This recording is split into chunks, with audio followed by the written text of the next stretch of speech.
The matrix is only for deform. Yeah. Oh, for solving equations? Yeah, you'll.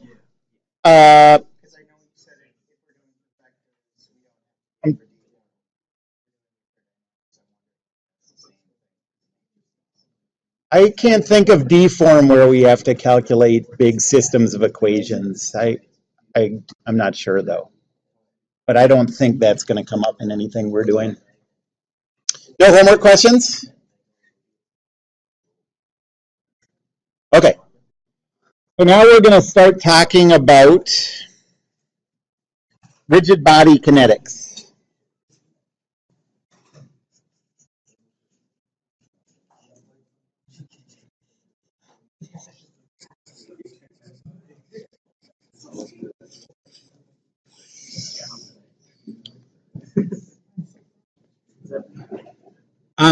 For particle kinetics, there were two equations of motion that we used, Newton's second law.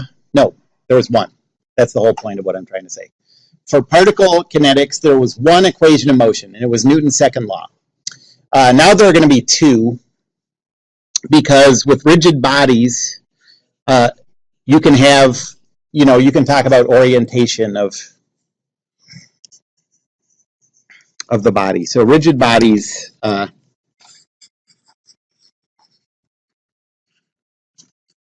orientation of the body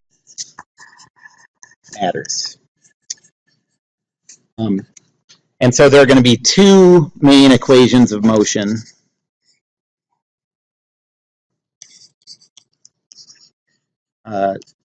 We're talking about Newtonian approaches where we're dealing with forces and moments and things like that. The first one is Newton's second law. And that says add up all the forces. That's equal to the mass of the chosen object times the acceleration of the center of mass. In general, it's not true that F equals ma. You can't just do that for some arbitrary point on the body. It has to be the center of mass of the body. And the second one is, I call it Rn2L, the rotational version of Newton's second law, the moment equation. And it's a lot more subtle than it is in statics. What it says is add up all the moments about A acting on a body. That's equal to the mass moment of inertia about around that about point times the angular acceleration. But this doesn't hold for every point A. This only holds for two possibilities. So A has to be either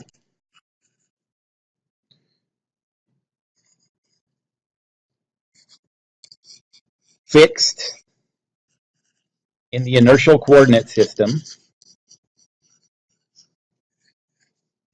and on the body. So that would be possible in a case where like body is connected to the ground by a pin joint or something, then that one point on the body can't go anywhere in the coordinate system. And the other possibility is at the body's center of mass. No other points work with this equation.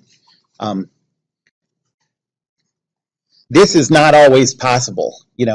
There's nothing that guarantees that there's a point that's fixed in the coordinate system and fixed in the body. So this you can only do sometimes. This you can always use. So your first thought might be, why do we even worry about this one? Why not just do everything about the center of mass and then we can treat every problem the same? It turns out that the problems are much simpler if you do have a fixed point. So it pays off if you have that available to you to use that. But if there's no fixed point, you have to use the about point at the center of mass.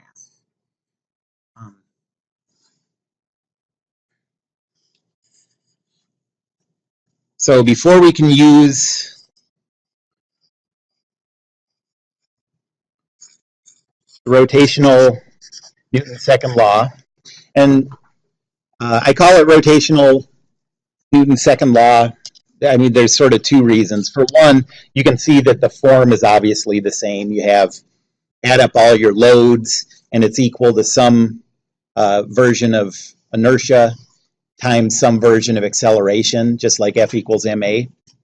But this is also derived from Newton's second law, assuming that you're dealing with a rigid body. So they're very closely connected in those two ways. No, on the quiz Friday. There is one on Friday, I believe. I think it's still a while. 26th, thank you. So before we use the rotational version of Newton's second law, we need to define everything in it. So that's all stuff we haven't used in this class before. Well, I guess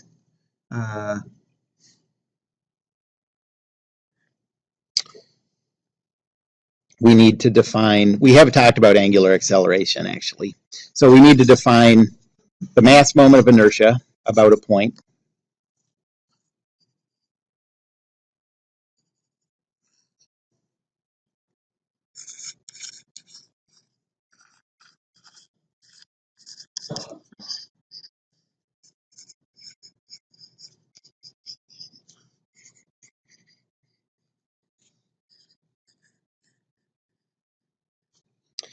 And ma, which is the moment of a force about a point.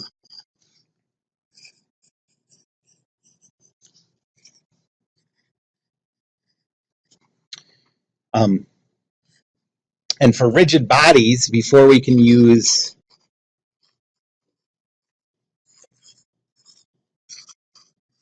Newton's second law, we need to define the center of mass.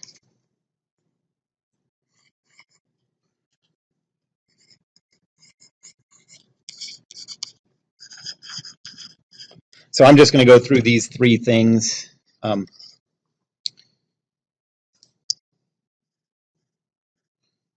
course, I'm going to do it not in that order because that makes no sense. Yeah, exactly. No, I'm going to fix it, everybody. Oh, that made it worse. Oh, we can't keep this with ours.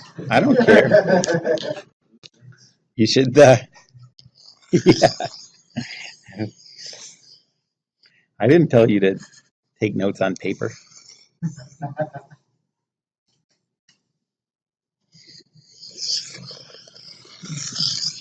Whoa, what are you doing? I'm reordering it. He's doing things we can't do, make it hard on us, so we have to rewrite it. Yeah, exactly. This is the first thing I'm gonna go to in your binders.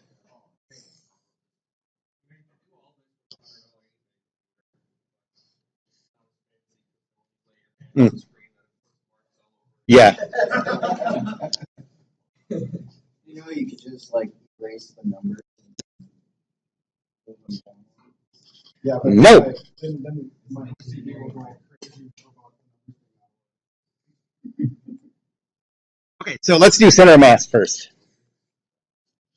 That's what all this is about. First, we're going to do center of mass.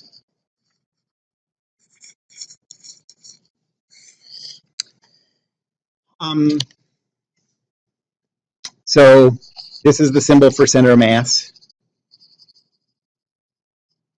And the center of mass is important in dynamics because, well, you know, we saw with those equations 2 reasons that it's important. Newton's second law only relates to the acceleration of the center of mass. And for things that are moving in space without a fixed point, the about point for moments has to be calculated around the center of mass. So remember when car commercials used to always have crash test dummies in them that like were alive or whatever? And in the commercials. Yeah. Not the real. Okay. Yeah. But the reason, so crash test dummies, you know, they have this symbol all over. And the reason they have that symbol all over is because then when you watch a high-speed video, you can do calculations based on knowing where the center of mass is using these dynamics equations. So, yeah, right. So the integral definition of the center of mass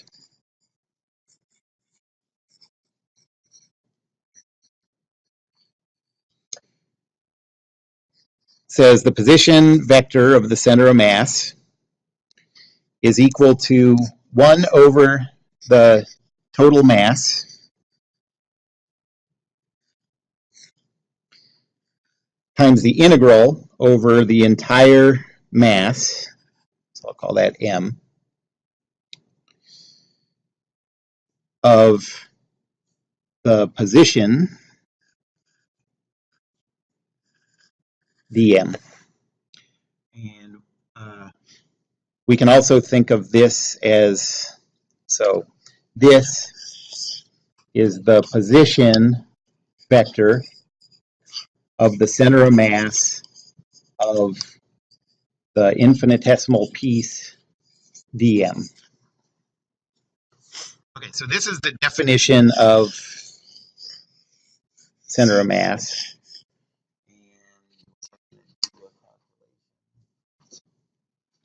Want to see a calculation or not? Okay.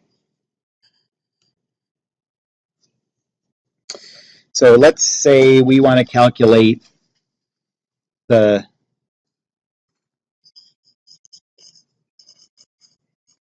center of mass of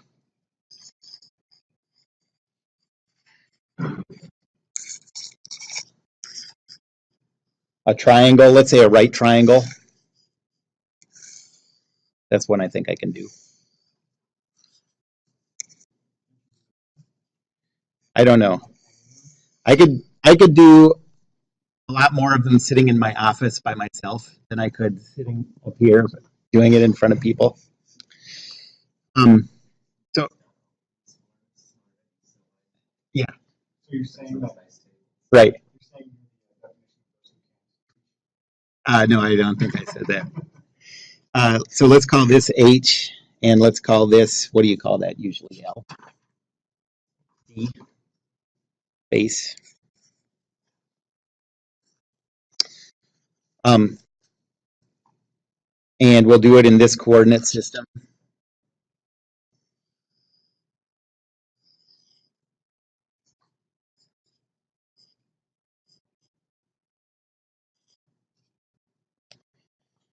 Okay, so our DM is going to be little strips like this. So this is the DM, the infinitesimal piece of mass located at position X. And at an arbitrary position X, how would we calculate the height of that? Well, we'll just use the equation for the line that represents the diagonal there. So this line is y equals, the slope times x, y-intercept is 0, So the height of this dm is this. And what we really want is the location of the center of mass of this piece. So if for a given x, the height of that entire angle is given by this equation, then the height of the center of mass of that piece is just h over 2b x.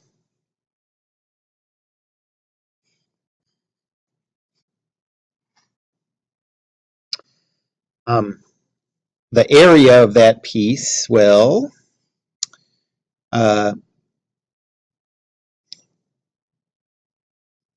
so let's say I'm going to call this dm. That's equal to the density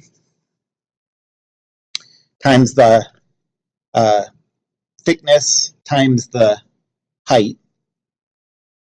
Well, that has to be three-dimensional, so it's the width this way, the thickness that way, times the height. I'll call the thickness capital T. I think that's just going to cancel out of everything. The width is dx.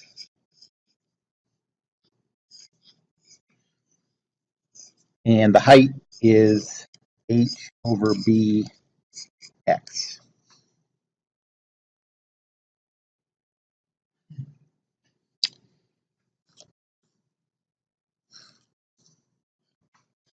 Okay, any questions about that setup?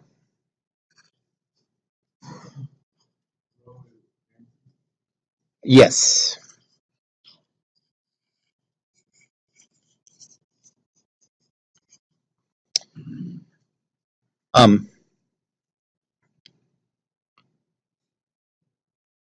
So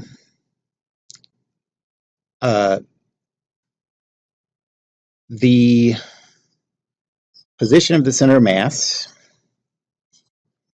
is equal to 1 over the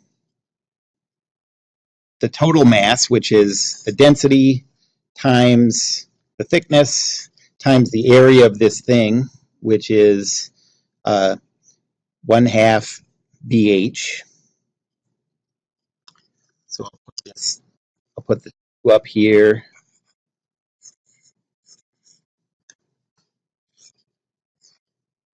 Okay, so this is the 1 over mass total. And then we'll do the integral from x equals 0 to x equals b of, so what's the x coordinate of the center of mass of this piece? X, yep, because it's infinitesimally thick. The y coordinate is hx over 2b. And then dm is rho times t times hx over b dx.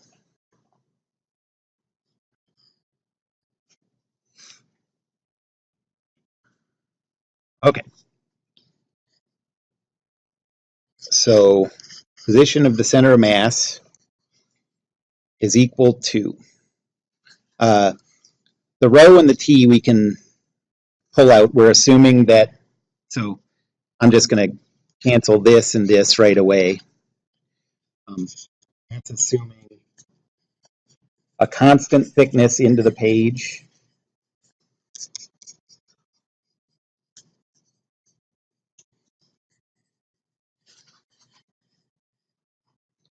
And a constant density.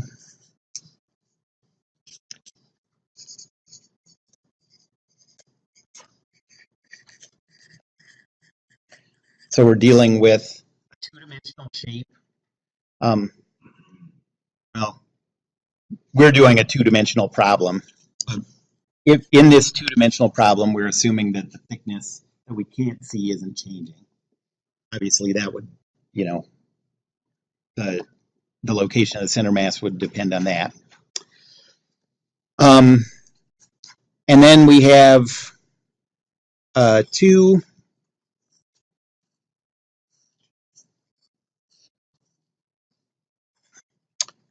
over BH times the integral from 0 to B. Put this all together, we get our x component is hx squared over B, and our y component is h squared x squared over 2b squared dx.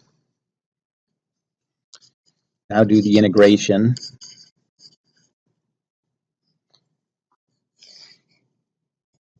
So this one is hx cubed over 3b. This one is h squared x cubed over 6b squared. And this is evaluated from 0 to b.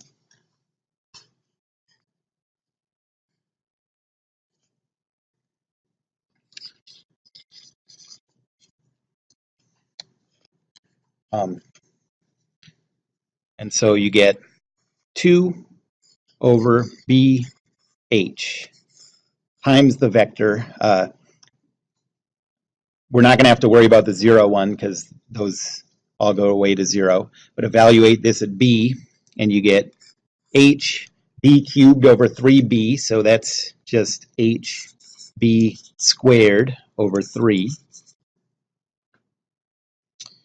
And for y, you get h squared b cubed over 6b squared. That's just h squared b over 6.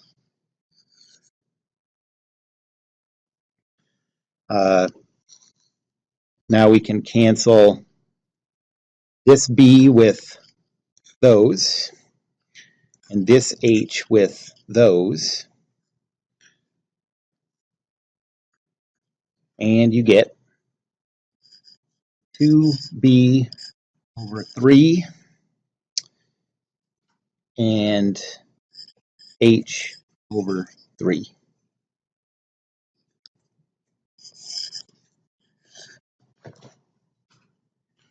Yes.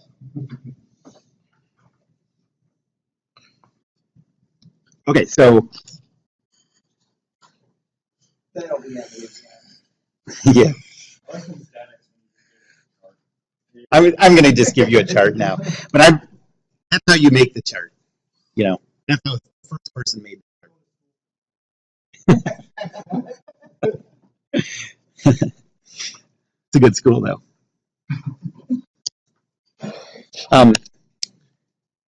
So what we have is, in the x direction, it's 2/3 of the way from here to there, you know, going this way, and 1/3 of the way in the y direction from here to there.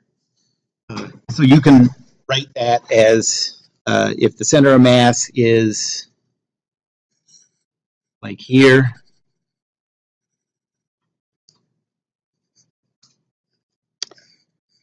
this distance is b over 3 because the other distance is 2b over 3. And this distance is h over 3.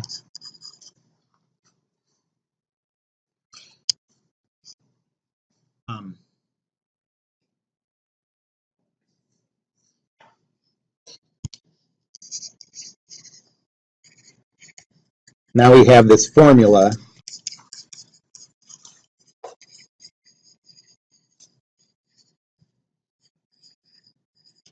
And we can just use that instead of doing the integral.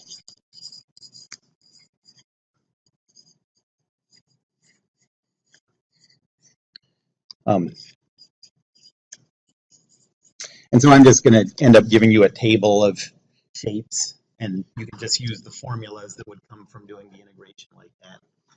You could use that table on For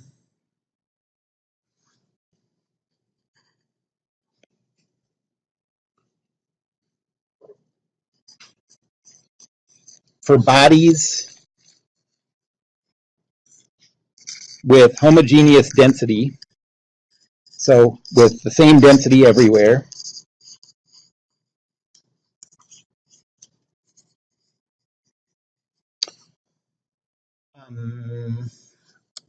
the center of mass and the centroid are the same thing.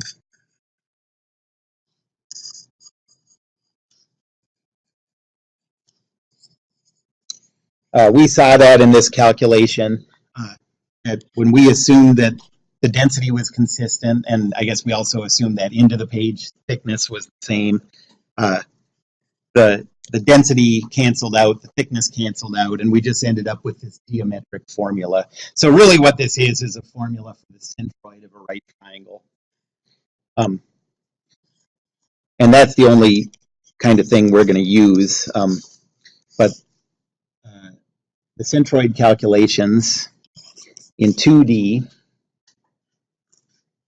say that the x, y locations of the centroid are equal to 1 over the total area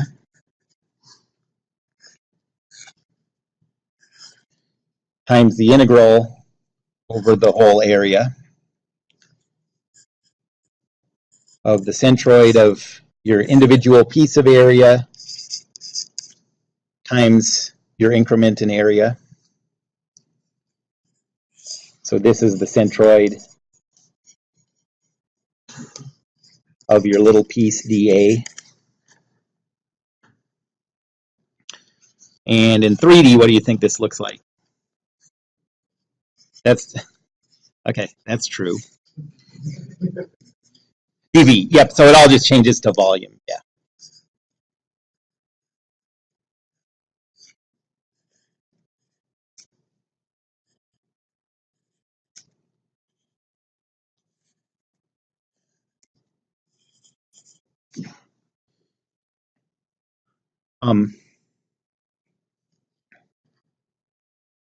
There are a couple of nice facts about centroids that are going to be really useful to us that relate to the symmetry of shapes.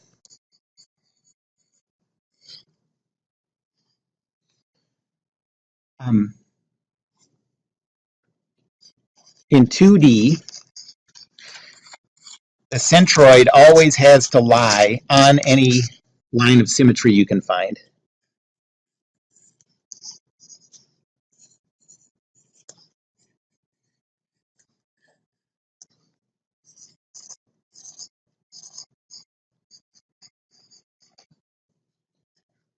So for example, if your shape is like the Star Trek communicator,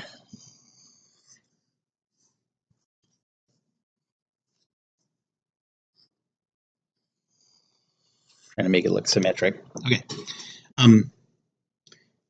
There's a line of symmetry like this. And so right off the bat, you don't know where it lies up and down, but you know that you don't have to calculate an x position because you have that line of symmetry. So if you have a shape with two different lines of symmetry, I don't know what I was writing there. So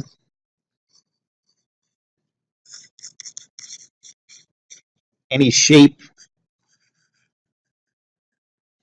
with two different lines of symmetry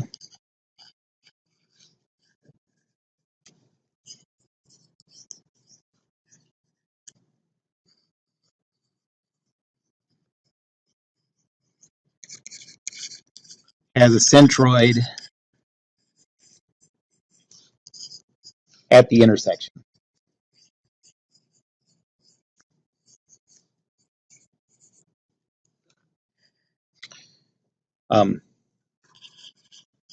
So for example, like a rectangular shape,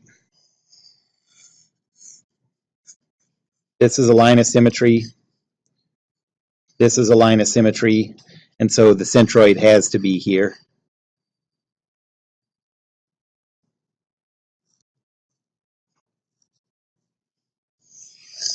A circle, you know, you can find infinitely many lines of symmetry. They all meet at the same point. And so the centroid has to be here. So with very symmetric shapes, you don't even have to use the table. You just put you just know the centroid's located in the middle.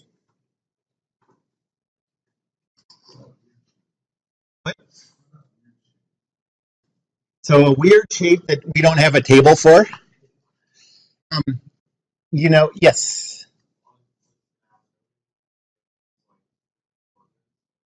Nope, we're not going to. So if you have a weird shape, yeah,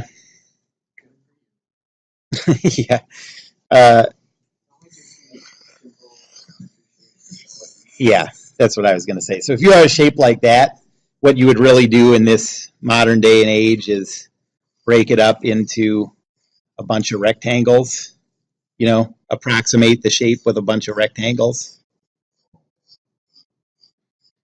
And the more rectangles you do, the closer it is to the real shape. You can get as close as you want, and then it's easy. Or I mean, you could come up with, if you had a mathematical function that represented this, you could do the integration. But probably you wouldn't do the integration by hand. You'd do it using a numerical approximation, which would be the same thing as doing this. When would we use different shapes? When would you, like the ones that are going to be in the table? Yeah, when would we use the combination of a circle and square? Well, yeah, I mean, I guess we'll do problems where it'll be designed for you to use like a summation formula or something, you know. I mean, so the problem will say something, will be a shape like this with and yeah, it'll be a problem like that with some force acting on it, calculate the acceleration of this point or whatever. And part of doing that, since you have to use the centroid for Newton's second law and the moment equation, you'll have to calculate the centroid as part of that problem.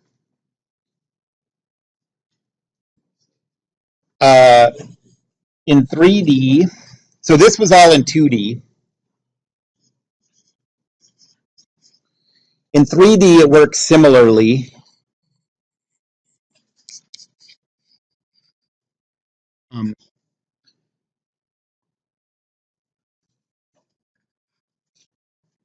The centroid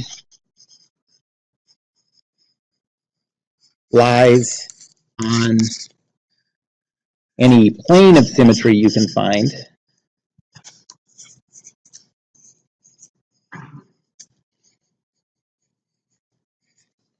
And so if you can find 3 different planes of symmetry, those intersect at a point.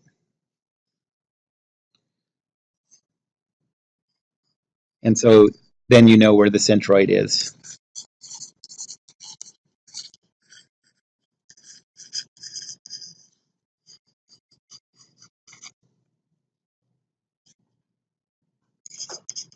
So 3 different planes of symmetry are enough to specify the centroid location.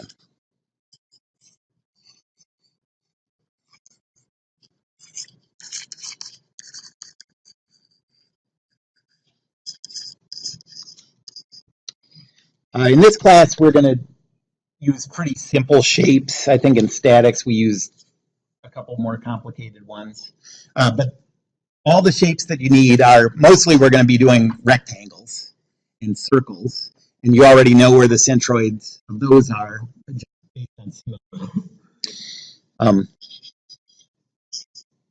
But the cases that we'll do besides rectangles and circles are a quarter circle,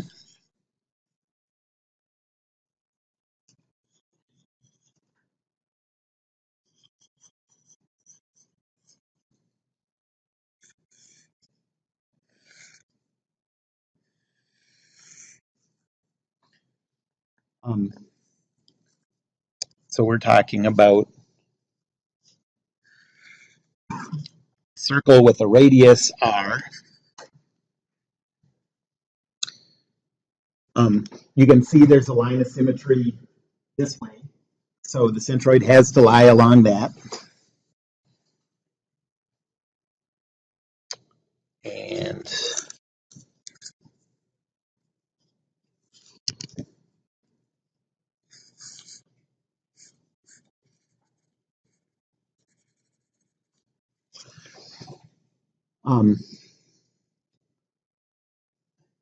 if we call this distance x bar and this distance y bar, both the same, the area of this shape, the area, and here's the centroid.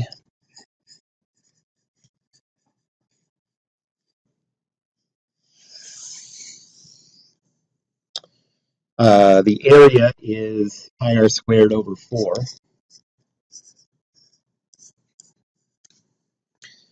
And the centroid x and y components are both the same, and they're equal to 4r over 3 pi.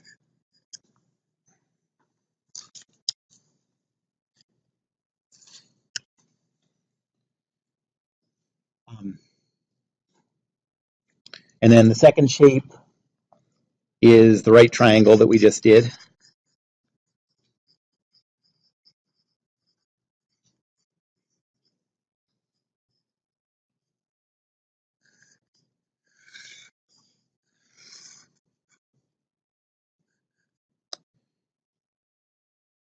The dimensions are b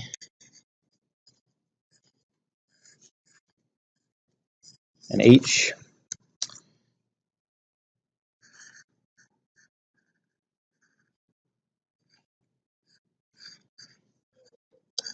X bar,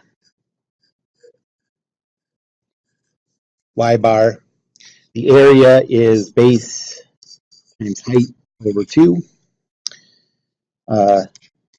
X bar is equal to b over 3, and y bar is equal to h over 3. Okay, so with a rectangle and a circle and these two, you can do every centroid we'll need in this class.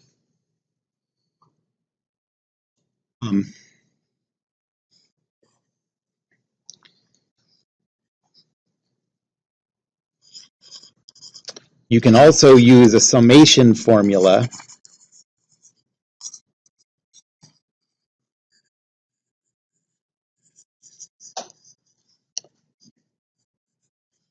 It's a shape, can be broken up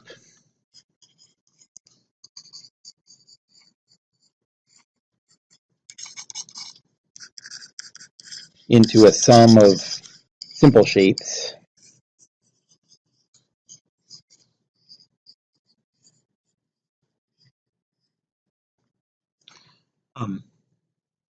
The 2D summation formula says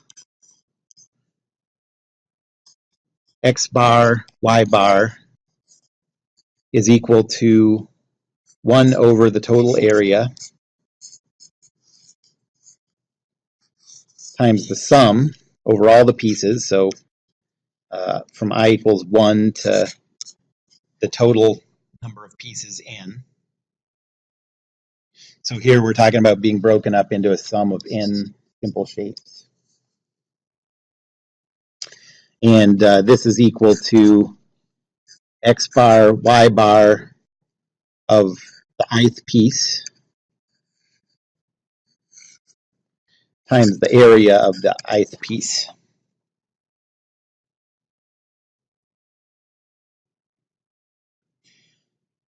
Notice that's just like a discrete version of the integral formula. This takes the place of dA. This takes the place of the centroid of the individual pieces. And then in 3D, you have X bar, Y bar, Z bar is equal to 1 over the total volume times the sum from 1 to n of X bar, Y bar, Z bar for the ith piece times the volume of the ith piece.